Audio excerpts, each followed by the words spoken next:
Friends, welcome to my channel. So आज की इस वीडियो में हम लोग पढ़ेंगे चैप्टर 11 दी ह्यूमन आई। ठीक है, तो स्टार्ट करते हैं अपना चैप्टर। तो हम लोग जो अपने नेचर को, अपने वर्ल्ड को, नेचर को जानते हैं हमारे सेंसेस की वजह से, उसको छू के, चीज़ों को छू के, सुन के, देख के, उससे जानते हैं। जो सेंस ऑफ साइट होता है वो बहुत ही इम्पॉर्टेंट सेंस होता है। ठीक है, जो ह्यूमन आई होता है वो मोस्ट वैल्यूएबल सेंसिटिव ऑर्गन होता है। ठीक है, सेंसिटिव ऑर्गन होता है जो हमें देखने की क्षमता प्रदान करता है। जो आई होता है वो most important and most perfect optical device होता है जो नेचर ने हमें गिफ्ट किया है। ये नेचर ने हमें गिफ्ट किया है। उसके बाद आइज़ जो होते हैं, आइज़ ही की वजह से हम लोग नेचर की सुंदरता को देखते हैं। उसके बाद आइज़ हमारे जीवन में बहुत इम्पॉर्टेंट और क्रूशियल रोल प्ले करते हैं। ये हमें बहुत सारी अलग अलग एक्टिविटीज़ करने में मदद करते हैं, जैसे रीडिंग हो गया, राइटिंग हो गया, ड्राइविंग हो गया, ऑब्जर्विंग नेचर हो गया, और भी बहुत सारी चीज़ें। उसके बाद हम लोगों ने ये पहले पढ़ रखा हुआ है जो phenomena of refraction of light. ठीक है, ये पढ़ रखा है हम लोगों ने, और its role in the working of lens. ठीक है, हम लोगों ने ये पढ़ चुका है। और हम लोगों ने ये भी पढ़ा है उसका ये nature, position, relative image, size of image जो फॉर्म्ड होता है अलग अलग लेंसेज पे, ये सब तो हम लोगों ने पढ़ रखा है। ठीक है, और हम लोग ये जानते हैं कि कोई भी इमेज, मतलब कोई भी ऑब्जेक्ट हम लोग को तभी दिखेगा जब हमारे आँखों में लाइट इंटर्स करेगी। ठीक है, अब हम लोग आगे पढ़ते हैं ह्यूमन आई के बारे में। तो ह्यूमन आई स्पेरिकल शेप में पाया जाता है। इसका डायामीटर 2.5 सेंटीमीटर है। ठीक है, जब भी लाइट इंटर करता है हमारे आँखों में तो ये मतलब सबसे पहले पास होता है एक ट्रांसपेरेंट कर्व से जो हमारे आँख के एकदम सामने प्रेजेंट होता है। इसी को हम लोग कॉर्निया बोलते हैं। ये वाइट कलर में होता है, इसीलिए हम लोग इसको वाइट ऑफ द आई भी बोलते हैं। इसका एक और फंक्शन है कि ये हमारे आँखों, ये एक प्रोटेक्टिव लेयर के तरह काम करता है हमारे आँखों में। ठीक है, उसके बाद ये हो गया अपना कॉर्निया, देख सकते हैं इसी से सबसे पहले लाइट इंटर करता है, उसके बाद हमारे आँखों में जाता है। ठीक है, उसके बाद जो कॉर्निया होता है उसके पीछे एक लिक्विड पाया जाता है जिसको हम लोग बोलते हैं एक्यूरेस ह्यूमर। ठीक है, ये लिक्विड को। उसके बाद जो बिहाइंड कॉर्निया हम लोग को एक डार्क कलर मसल मिल जाएगा, उसको हम लोग आइरिस बोल देंगे। जैसे यहाँ पे हो गया, देख सकते हैं फ्रेंड्स, ये हो गया आइरिस, देख सकते हैं यहाँ पे डायग्राम बहुत बढ़िया से बना के हम लोग को दिखाया है। आइरिस रिस्पॉन्सिबल होता है हमारे आँखों के कलर का। ठीक है, हम लोगों ने देखा होगा कि बहुत सारे लोगों की आँखें ब्लू होती हैं, भूरी होती हैं, ब्राउन होती हैं और ब्लैक होती हैं। ये आइरिस ही की वजह से होता है, क्योंकि आइरिस ये पिगमेंट प्रेजेंट करता है। ठीक है, मतलब कलर इसके पास रहता है। उसके बाद एक स्मॉल ओपनिंग होता है जो प्रेजेंट होता है आइरिस में, इसको प्यूपिल बोलते हैं। ठीक है, प्यूपिल बोलते हैं, ये काला कलर का होता है, इसीलिए लाइट को रिफ्लेक्ट नहीं करता, अपने अंदर आने देता है। ठीक है, जो ये प्यूपिल होता है वो डिम लाइट में बड़ा हो जाता है, पर ब्राइट लाइट में छोटा हो जाता है। ठीक है, मतलब डिम लाइट है तो मान लेते हैं ये प्यूपिल का साइज़ इतना हो जाएगा, तो ब्राइट लाइट में प्यूपिल का साइज छोटा सा हो जाएगा। ठीक है, तो ये प्यूपिल का साइज छोटा बड़ा होते रहता है। It is this self adjustment, ठीक है, of the size of people that not only protect the inner of the eye. ये आँख का इंटरनल ही सिर्फ नहीं प्रोटेक्ट करता है ज़्यादा ब्राइटनेस से, बल्कि ये हमें ये but also improve its image form ability. हाँ, ये इमेज को और अच्छी तरीके से हम लोग को दिखाता है। उसके बाद जो हम लोग का है आगे का है वो है आई लेंस। आई लेंस क्या होता है, जब भी हमारे आँखों में ये लाइट इंटर करती है तो आईलिस उसको फोकस करता है आँख में, ठीक है। आइरिस क्या होता है, ये सॉरी आइरिस बोल रहा हूँ, आई लेंस फोकस करता है, सॉरी। में जो आई लेंस क्या होता है, आई लेंस होता है ये एक कॉन्वेक्स लेंस है, ठीक है।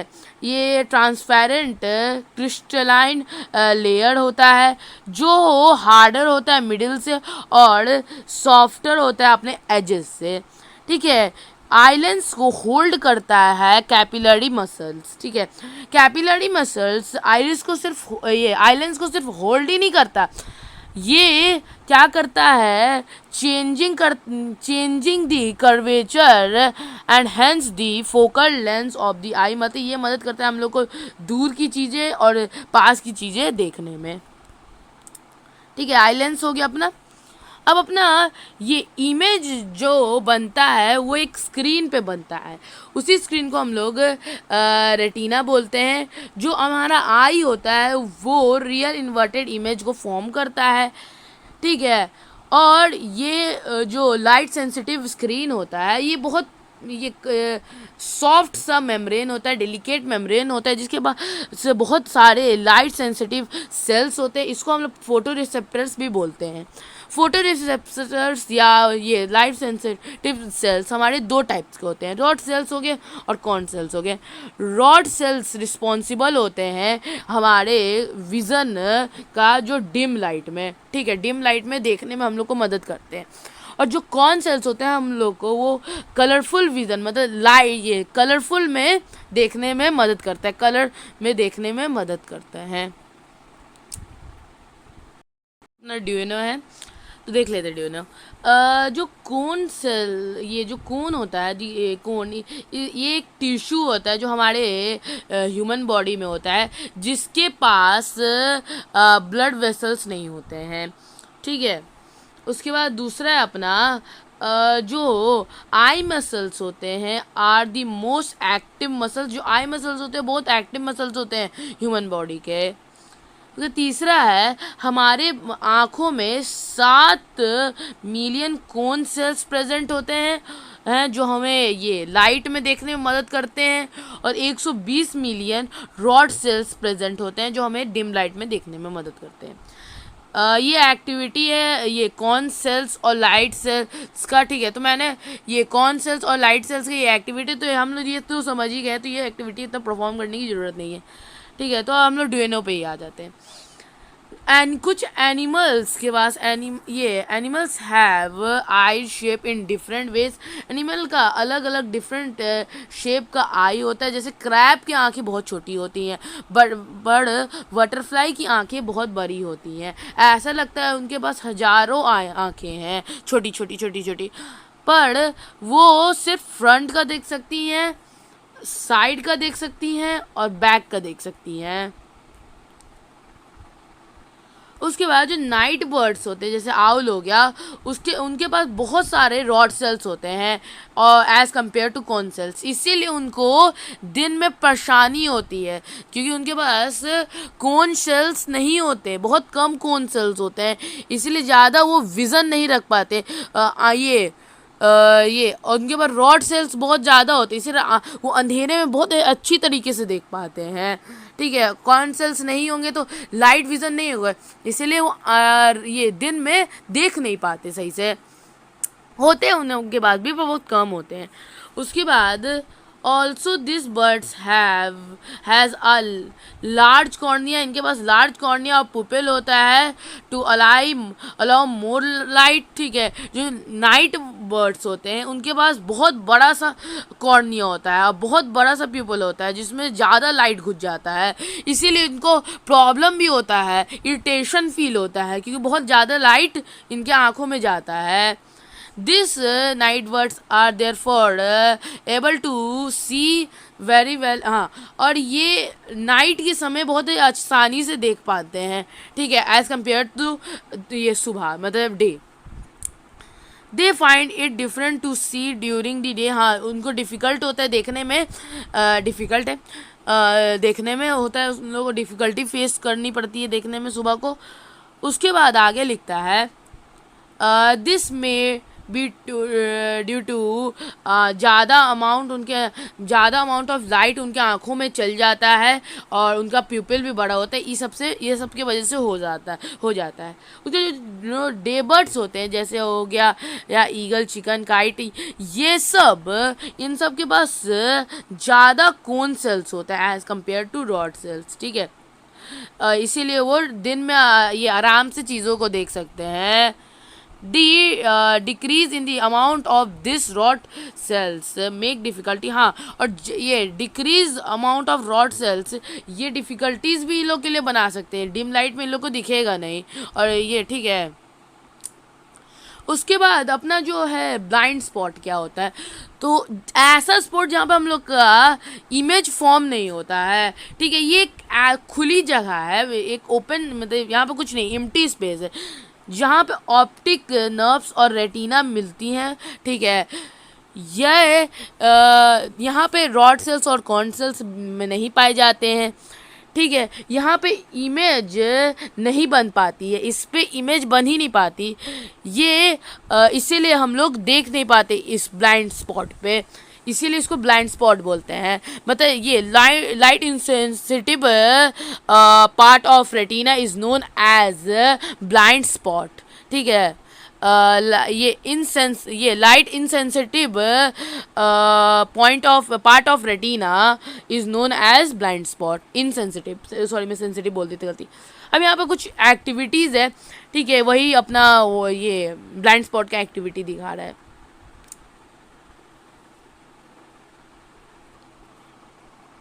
तो ऑक्टोपस के पास कोई भी ब्लाइंड स्पॉट नहीं होता है, ठीक है। मतलब उसके पास लाइट इंसेंसिटिव पार्ट नहीं होता है, ठीक है। कोई भी ब्लाइंड स्पॉट नहीं होता है। जो उसका प्रोटो रिसेप्टर्स होते हैं जो उसके पास रेटिना में होता है, वो लोकेटेड होते हैं इनर ऑफ द आई में, अंदर, आँख के अंदर प्रेजेंट होते हैं।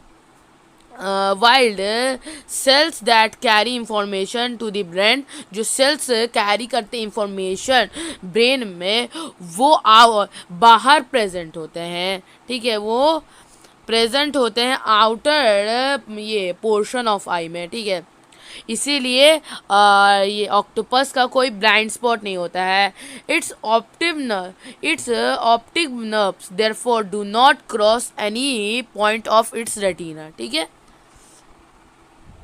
उसके बाद हम लोग कलर्स को कैसे देखते हैं, तो हम लोग कलर्स को कौन सेल्स के वजह से देखते हैं। हमारे पास हमारे रेटिना में लाइट सेंसिटिव सेल्स होते हैं, रॉड हो गया, कोन हो गया, ठीक है। और ये रॉड सेल्स रिस्पॉन्सिबल होते हैं डिम लाइट में देखने में, और कोन सेल्स रिस्पॉन्सिबल होते हैं हम लोगों को ब्राइट लाइट में, कलर विज़न में, वो सब रिस्पॉन्सिबल होते हैं, ठीक है। जो अब डिम लाइट, ये कलरफुल लाइट में जो रॉड सेल्स होते हैं वो हो जाते हैं, मतलब वो लोग काम करना बंद कर देते हैं, और ये कॉन सेल्स काम करने लगती हैं। पर डिम लाइट में रॉड सेल्स काम करने लगते हैं और कॉन सेल्स डीएक्टिवेट होते हैं, वो लोग काम करना छोड़ देते हैं, ठीक है। तो दोनों ही हमारे लिए बहुत इंपॉर्टेंट है। जो कोन सेल्स होते हैं वो ये ज़्यादातर सेंसिटिव होते हैं, ये 3 कलर्स के लिए, रेड, ग्रीन, ब्लू, ये 3 कलर के लिए बहुत सेंसिटिव होते हैं। उसके बाद कुछ लोगों को हमने सुना होगा कि लाइट ब्लाइंड हो गया, कलर ब्लाइंड है वो। तो ये कलर ब्लाइंड इसलिए होता है क्योंकि उसके पास कौन सेल्स नहीं होते जो रिस्पॉन्सिबल होते हैं कलर विज़न के लिए, ठीक है, कलर विज़न के लिए। अब ये नाइट ब्लाइंडनेस नाम का एक बीमारी है, जैसे कलर ब्लाइंडनेस हो गया, कलर ब्लाइंडनेस एक बीमारी का नाम हो गया, और लाइट ब्लाइंडनेस एक बीमारी का नाम हो गया। ये कलर ब्लाइंडनेस तो कॉर्न सेल्स के ना पाए जाने पे होता है, पर नाइट ब्लाइंडनेस होता है रॉड सेल्स के ना पाए जाने पर, मतलब जिसके पास कम होता है, ना नहीं बोल सकते, जिसके पास कम रॉड सेल्स होते हैं उसको नाइट ब्लाइंडनेस हो जाता है, उसको सब धुंधला दिखने लगता है अंधेरे में। और जिसके पास ये कॉर्न सेल्स कम होते हैं उसको उजाले में धुंधला दिखने लगता है। उसके बाद ये जो जो कलर मतलब जो कलर देखने की क्षमता है वो डिफरेंट एनिमल में डिफरेंट होती हैं, ठीक है। और क्यों होती है? क्योंकि उनका स्ट्रक्चर अलग अलग होता है, वो लोग का रॉड सेल्स और कॉर्न सेल्स, ठीक है। नॉट ओनली एनिमल्स, हाँ, जो एनिमल्स सारे कलर्स को देखने के एबल नहीं है। Human beings, apps, human beings, monkeys, birds, यही और सम फिशेज ही कलर्स देखने की एबल होते हैं, ठीक है। पर जो डोमेस्टिक एनिमल जो हम लोग जो पालते हैं, डोमेस्टिक एनिमल, वो सारे कलर्स को देखने के एबल नहीं होते, वो कुछ कलर में कलर ब्लाइंड होते हैं। जो बीज होती है उनके पास इतना ये पावर है कि हम वो ऐसे भी कलर्स को देख लेते हैं, उनके पास कॉर्न सेल्स बहुत अच्छी मात्रा में होता है, वो ऐसे भी कलर्स को देख लेती हैं जो ये अल्ट्रा वायलेट लाइट है, मतलब जो आज हम लोग भी नहीं देख सकते, ऐसी कलर्स को वो देख सकते हैं। अब हम लोग का वर्किंग ऑफ ह्यूमन आई कैसे वर्क करता है तो मैं आपको दिखाता हूँ, बताता हूँ। मतलब जैसे कि ह्यूमन आई हम लोग का वर्क है, जैसे कोई लाइट, यहाँ से लाइट इंटरस करता है हम लोग का आँख में, ठीक है। आँख में आई इंटरस करता है तो हम लोग जानते हैं ये सबसे पहले कोर्निया और ये पिपल के थ्रू जाता है। उसके बाद अपना जो आई लेंस होता है ये फोकस करता है लाइट को, उसके ये फोकस करता है लाइट को, यहाँ पे लिखा हुआ है फोकस करता है लाइट को। उसके बाद हमारे रेटिना में एक रियल और इन्वेंटेड इमेज बन जाती है, ठीक है। मतलब एक रियल इमेज, इन्वेंटेड इमेज और छोटी इमेज हमारे आँख में बन जाती है। उसके बाद जो लाइट सेंसिटिव सेल्स हैं हमारे रेटिना के, वो एक्टिव हो जाते हैं जब हमारे आँखों में लाइट गिरती है। दे देन जनरेट इलेक्ट्रिक सिग्नल्स, उसमें कुछ इलेक्ट्रिक सिग्नल्स जनरेट होते हैं। ये इलेक्ट्रिक सिग्नल्स क्या होते हैं, ये भेजे जाते हैं ब्रेन को के पास, ठीक है। ऑप्टिक नर्व्स ये काम करता है भेजने का। ब्रेन इन सिग्नल्स को मतलब लेता है, ठीक है। उसके बाद ब्रेन जो इमेज होता है उसको सही करके और सही साइज में करके देखता है, तभी हम लोगों को इमेज भी दिखती है। उसके बाद जो इमेज फॉर्म होता है हमारा रेटिना पे हमारे आँख का, वो ये तुरंत ही ख़त्म नहीं हो जाता उसके गायब होने के, मतलब वो इमेज के हटने के बाद वो ये 1/6 सेकेंड तक रहता है, वो 1/16 सेकेंड तक वो रहता है हमारे आँखों में, वो रहता है ऑब्जेक्ट भले ही हट जाए। This continuous of the sensitive of vision, ठीक है। ये कंटिन्यूस सेंसिटिव ऑफ विज़न को ही हम लोग बोलते हैं परसिस्टेंस ऑफ विज़न, ठीक है। परसिस्टेंस ऑफ विज़न, ठीक है। परसिस्टेंस ऑफ विज़न के वजह से ही हमें जो ऑब्जेक्ट होता है वो मूविंग करता, हिलता हुआ दिखता है, ठीक है। जब कोई ये ऑब्जेक्ट ये 16 टाइम से भी ज़्यादा पर सेकेंड में मूव करेगा तो हम लोग को हमारे आँखों में वो हिलता हुआ मूविंग इमेज लगेगा, ठीक है। उसके बाद जो टीवी प्रोग्राम्स होते हैं, हम लोग जैसे कोई टीवी देखते हैं, टीवी शो देखते हैं, तो उसमें हम लोग देखते होंगे कि जो हीरो है हीरोइन उसमें ये चलते हुए रहता है, तो वो बहुत सारे इमेज होते हैं, ठीक है। वो बहुत सारे इमेज होते हैं, वो सीक्वेंस, प्रॉपर सीक्वेंस में हम लोग को दिखाया जाता है। वो ये हमारे आँख में जैसे हम लोग को बताया गया ऊपर, जैसे हम लोग को ऊपर बताया गया कि 16 टाइम पर से भी ज़्यादा, 16 टाइम से भी ज़्यादा एक सेकंड में वो मूव करते हैं, ठीक है। तो हम लोग को वो ऑब्जेक्ट जो है वो मूविंग ऑब्जेक्ट दिखने लगता है, ठीक है। वही यहाँ पे लिखा हुआ है। उसके बाद रेंज ऑफ विज़न क्या होता है देख लेते हैं, अपना रेंज ऑफ विज़न के बारे में। यहाँ पे ये हमारा आँखें एक वंडरफुल ऑप्टिकल इंस्ट्रूमेंट है, ठीक है। ये ऑप्टिकल इंस्ट्रूमेंट है, दे कैन सी, और हम इन्हीं के वजह से हम लोग डिस्टेंस का जो ऑब्जेक्ट होते हैं वो देख पाते हैं और नियरली ऑब्जेक्ट को देख पाते हैं क्लियरली, ठीक है। रेंज ऑफ विज़न के वजह से ही मतलब ये हमारे आंखों की वजह से ही, सॉरी, दिस बिकॉज पॉसिबल, ये this become possible because of the ability of islands, ठीक है, आइलैंड्स की ability to adjust its size. हाँ, ये हम लोग मतलब पास की इमेज को और दूर की इमेज को क्लियरली इसलिए देख पाते हैं कि हमारे पास आइलैंड्स हैं। आइलैंड्स क्या करता है, वो क्या करता है कि हमारा ये मतलब आइलैंड्स की वजह से देख पाते हैं, जिसमें आइलैंड्स ये एडजस्ट इट्स, हाँ, आइलैंड्स अपना एडजस्ट करता है साइज को कर्वेचर में और फोकल लेंथ में, इसको by the help of ciliary muscle. मतलब हमारा दूर का ऑब्जेक्ट देखने में और पास का ऑब्जेक्ट देखने में बड़ा छोटा हो जाता है आई, इसी के वजह से होता है। उसके बाद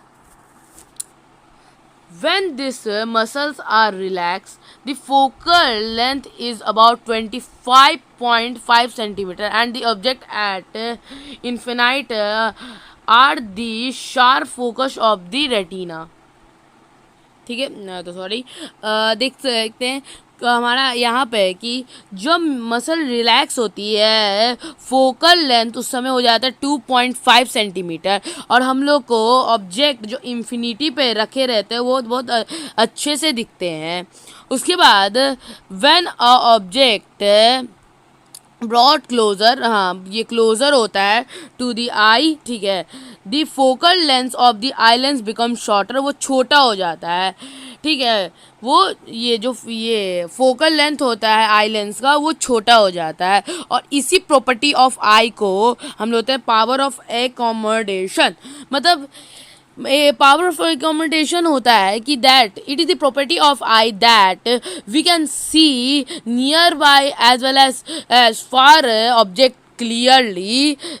this property of eye is known as power of augmentation। मतलब हमारी आंखें दूर की ऑब्जेक्ट को भी देख सकती है, पास को भी ऑब्जेक्ट को देख सकती है बड़ी आसानी से, इसी को बोलते हैं आंख का पावर ऑफ accommodation।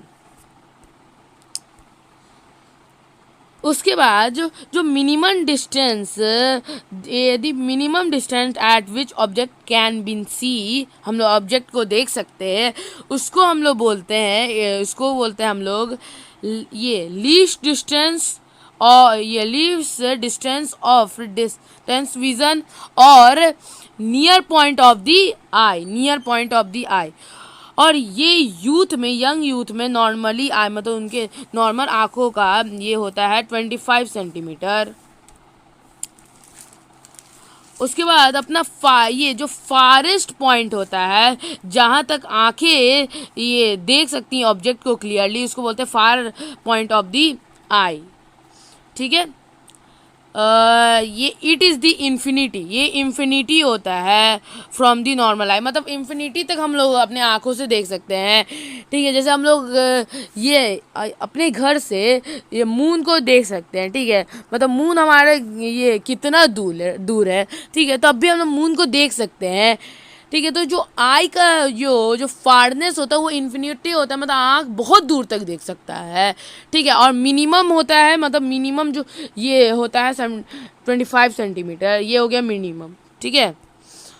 और इन्हीं दोनों का ये द डिस्टेंस बिटवीन, जो डिस्टेंस होता है नियर पॉइंट और फार पॉइंट का, उसी को बोलते हैं हम लोग विजन ऑफ ये रेंज ऑफ विजन, ठीक है, रेंज ऑफ विजन बोलते हैं। मतलब रेंज ऑफ विजन हो गया 25 centimetre to infinity of the normal eye, ठीक है, मैंने जैसा आपको बताया 25 सेंटीमीटर और इन्फिनिटी, ठीक है। अब यहाँ पे एक हम लोग का एक्टिविटी दिया हुआ है, वही तो हम लोग पढ़ लेते हैं। Try to read a printed page of your book newspaper by holding it very closer ये to your eye, ठीक है।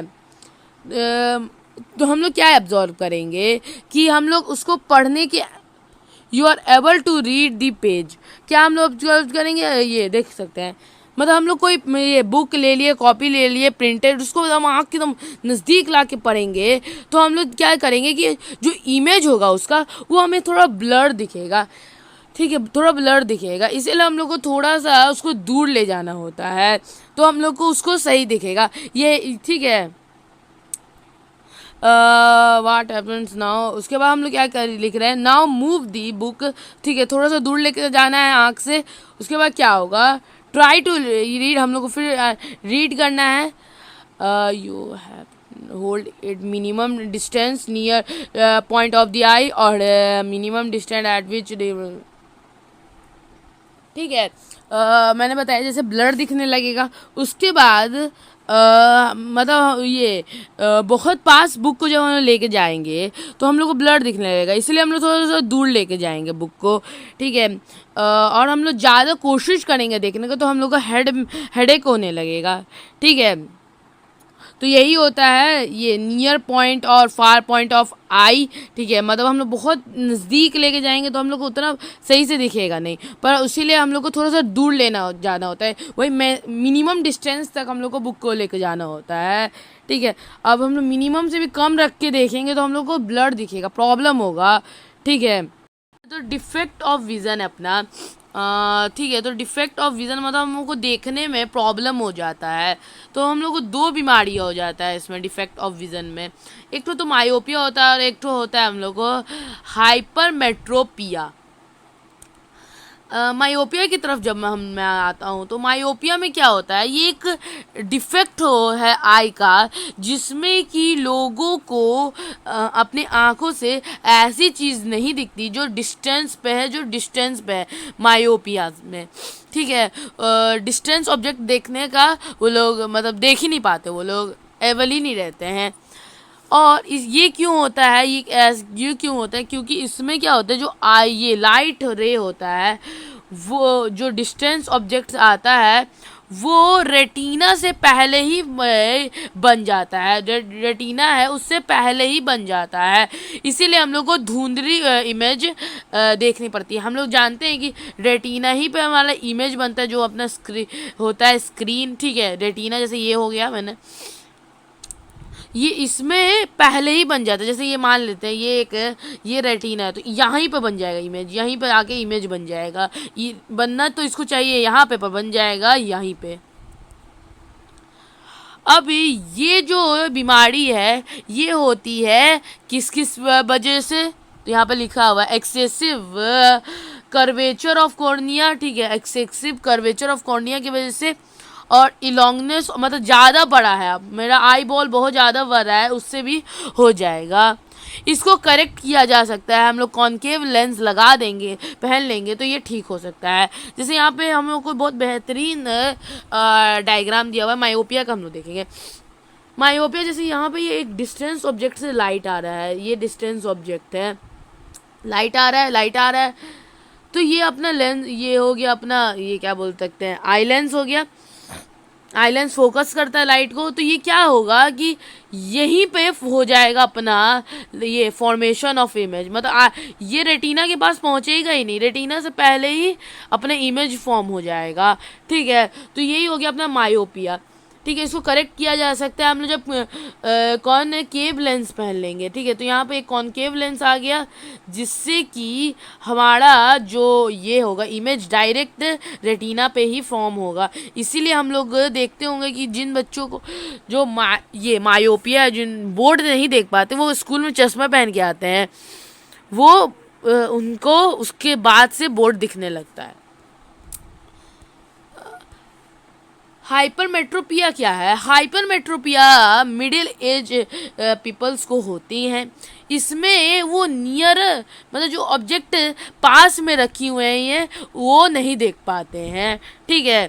इस केस में क्या होता है कि जो इमेज होता है, जो ये जो in this case image of near object get form behind the cornea, cornea के बाद बन जाता है ये, मैं सॉरी कॉर्निया बोल रहा हूँ, सॉरी रेटिना के बाद बन जाता है। जैसे ये अपना हो गया आँख, ये हो गया रेटिना। अब इमेज यहाँ से लाइट आ रहा है, बहुत पास का ऑब्जेक्ट से लाइट आ रहा है, तो ये रेटिना है, यहाँ पे तो इमेज नहीं बनेगा, बन जाएगा इमेज यहाँ पे जाके, तो ठीक है। इसीलिए हम लोग वो लोग को पास की चीज़ें धुंधली दिखती है। या हम लोगों ने देखा होगा कि जो बड़े लोग हैं वो चश्मा पहनते हैं बुक रीड करने में, इसीलिए होता है क्योंकि उनका जो ये बुक से जो लाइट आता है, जो ऑब्जेक्ट से लाइट आता है, वो ये रेटिना के बिहाइंड रेटिना के बाद बनता है, और वही चीज़ यहाँ पे भी अपने को दिखाया है। और हम लोग इसको करेक्ट कर सकते हैं कॉन्वेक्स लेंस लगा के। उसके बाद कुछ बूढ़े लोगों को क्या होता है कि उनके आँखों पे एक परत आ जाती है, ठीक है। एक परत आ जाती है और उन लोग को दिखता नहीं है। इसी बीमारी को हम लोग बोलते हैं कैटरेक्ट, ठीक है। मतलब वो लोगों को दिखेगा नहीं, उनके आँख पे एक मेम्ब्रेन डेवलप्ड कर लेगी। इसको ठीक किया जा सकता है, ठीक है।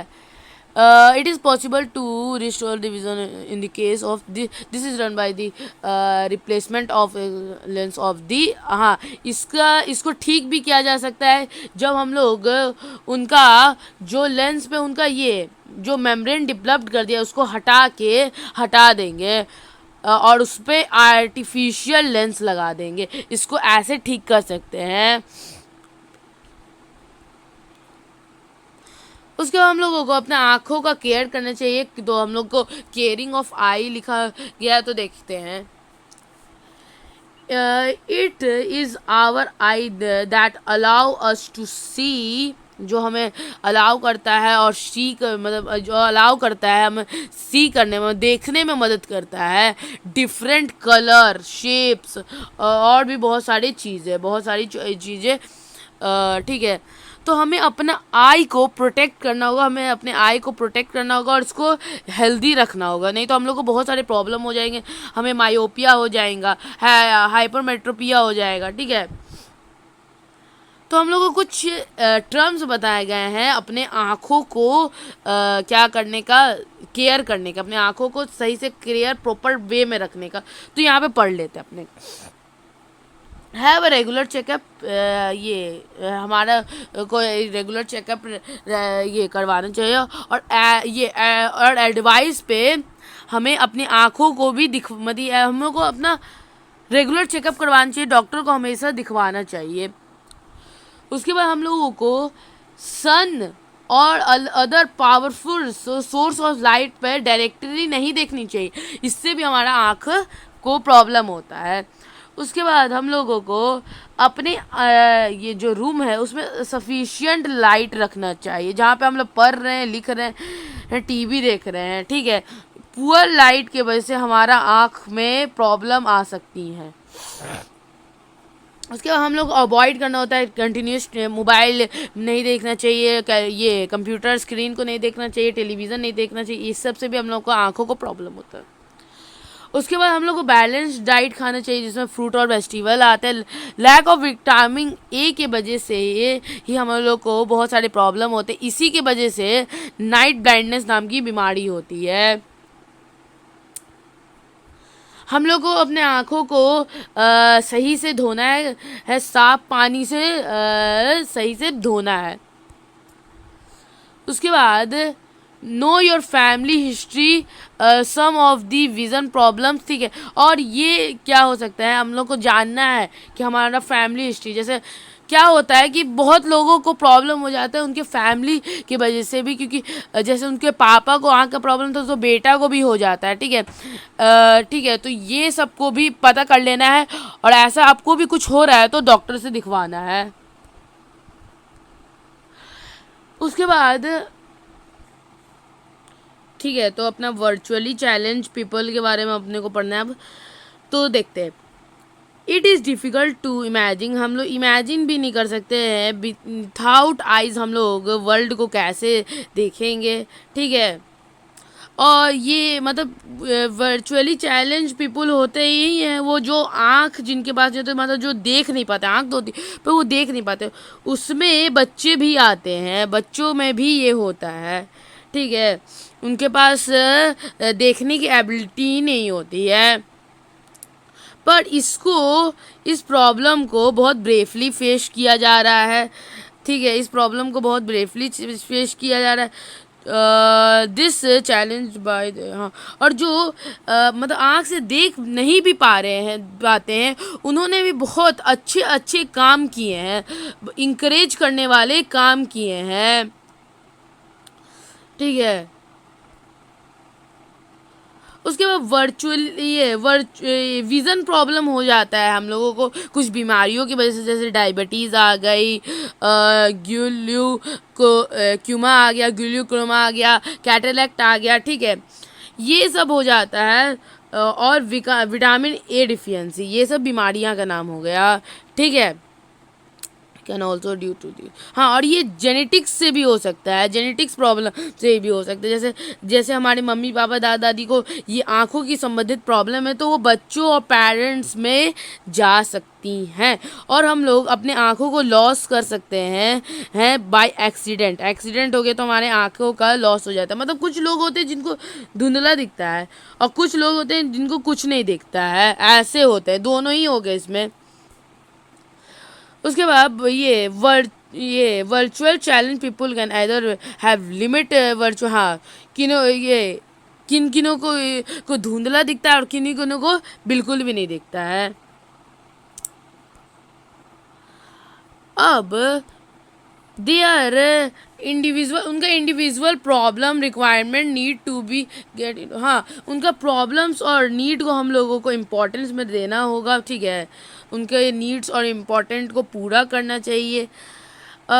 ठीक है, जो एक वर्चुअली चैलेंज में जो अंधा आदमी होता है, उसके पास इतना बढ़िया सेंस ऑफ टच और स्मेल और हियर होता है जो नॉर्मल इंसान के भी पास नहीं है। मतलब भगवान उसको एक चीज़ नहीं दी है, आँख नहीं दी है, तो उसको सुनने की क्षमता, छूने की क्षमता, और ये और सूंघने की क्षमता ज़्यादा अच्छा दिए हैं। अब हम लोग ये कुछ हेल्प कर सकते हैं, help for virtually challenge people को कर सकते हैं हम लोग हेल्प। इससे हम लोग उनकी कैपेसिटी को बढ़ा सकते हैं, वो भी अच्छा करने लगेंगे। तो हम लोग कुछ रिसोर्सेज और एड के मदद से ही ऐसा कुछ कर सकते हैं। तो दो एड के नाम बताए गए हैं, तो देख सकते हैं, नॉन ऑप्टिक एड और optic aid. Non optic aid में अपना आता है ये टेक्चुअल एड, जो सेंस ऑफ टच होता है, जो वर्चुअली चैलेंज पीपल को पढ़ने और लिखने में मदद करता है by a special touch system का के द्वारा, जिसका नाम बेल सिस्टम है। बेल सिस्टम में क्या होता है, कुछ रेस डॉट होते हैं पेपर पे, जो मदद करते हैं वर्चुअली चैलेंज पीपल को पढ़ने में। जैसे वो डॉट्स होते हैं उसमें, जैसे ऐसे मान लेते हैं ऐसे ऐसे डॉट होते हैं, तो वो डॉट को वो छू के वो पढ़ पाते हैं। ठीक है, बेल सिस्टम के बारे में भी हम लोग अच्छे से पढ़ेंगे आगे। उसके बाद ऑडिटरी, ठीक है, ऑडिटरी एड्स के मदद से भी हम लोग कर सकते हैं। हम ऑडिटरी एड्स में मतलब ऑडियो बुक्स उनको सुना सकते हैं, रिकॉर्ड सुना सकते हैं, कैसेट सुना सकते हैं, जिनसे वो भी पढ़ सकते हैं। ठीक है, जो वो सुन तो सकते हैं ना, देख नहीं सकते तो सुन सकते हैं, तो हम लोग उनको सुना के पढ़ा सकते हैं। ठीक है, उसके बाद ऑप्टिक एड्स में आ जाएगा लेंसेज और टेलीस्कोपिक एड्स। मतलब ये लेंसेज को लगा के जिनको धुंधला दिखता है, उनका लिमिट्स कम कर सकते हैं। मतलब ये मैं क्या बोल सकते हैं, अंधेपन का लिमिट्स कम कर सकते हैं। और कुछ बच्चों में टेलीस्कोपिक एड्स लगा के उनको ब्लैक बोर्ड में अच्छे से देखना, मतलब अच्छे से वो देखने लगेंगे, टेलीस्कोपिक एड्स लगा देंगे तो हेल्प करेगा व्यू करने में ब्लैक बोर्ड्स को। उसका बेल सिस्टम क्या है, बेल सिस्टम है एक सिस्टम है, ठीक है, जिसको लुइस ब्रेल ने इंट्रोड्यूस किया था। वो भी एक अंधे आदमी थे, मतलब ये वर्चुअली चैलेंज पीपल थे। ये वही यहाँ पर भी लिखा हुआ है, खुद भी वर्चुअली चैलेंज पीपल थे। ठीक है, जिन्होंने ये और सब ये अंधे पीपल के लिए एक बेहतरीन और बहुत ही बेहतरीन सिस्टम निकाला, जो जो उन लोग के लिए एक आशीर्वाद के जैसा था। ये इसको पब्लिश किया गया 1821 में, पर इसको अडॉप्ट किया गया 1932 में। बेल सिस्टम कोडेड लैंग्वेज में बेस्ड होता था ऑन दी लॉजिक, ये लॉजिकल सिस्टम होता था। ये there are Braille code for common language. ठीक है, मतलब बेल का अपना ये कॉमन लैंग्वेज था, मतलब इसका अलग टाइप का लैंग्वेज था, ठीक है। जैसे हम लोग हिंदी इंग्लिश लैंग्वेज पढ़ते हैं ना, बेल का भी अपना अलग लैंग्वेज होता है। व्हील सिस्टम में अपना देख सकते हैं, व्हील सिस्टम में 63 डॉट्स होते हैं, राइज डॉट 63 होते हैं, एक पेपर पे होते हैं, ठीक है, जिससे को छू के वर्चुअली पे चैलेंज पीपल पढ़ सकते हैं, ठीक है। ठीक है, और इससे राइज डॉट होते हैं, जैसे मैंने आपको बताया यहीं पे लिख रहा है वही से। और बस यही था इसमें भी। अब यहाँ पे ड्यूइनो है, बेल सिस्टम के बारे में भी बताया गया है कि बेल सिस्टम मैंने बताया था ना, बेल सिस्टम में अलग तरीके का लैंग्वेज होता है। मतलब जैसे हम लोग ए ऐसे लिखते हैं, जैसे हम लोग ए ऐसे लिखते हैं तो बेल सिस्टम में ए ऐसे लिखाता है, जैसे हम लोग देख सकते हैं यहाँ पे बहुत बेहतरीन तरीके से एक ड्यूइनो बना के दिया है। जैसे ए अपना एक डॉट, बी 2 डॉट, सी भी ऐसे 2 डॉट, मतलब ऐसे हॉरिजॉन्टली, उसका डी में ऐसे डॉट्स, ठीक है। तो मैंने आपको बताया था ना कि बेल सिस्टम में अलग तरीके का उन लोग का लैंग्वेज होता है। तो बेल सिस्टम था, और बस यही तब था हम लोगों का चैप्टर अब कंप्लीट हो जाता है, दी ह्यूमन आई। तो आई थिंक दैट आपको जो मैंने जितना समझाया आपको समझ में आया होगा। अगर आपको ये वीडियो अच्छा लगा तो इसे लाइक करें, चैनल को सब्सक्राइब करें, शेयर करें, कमेंट करें। Thank you for watching, bye.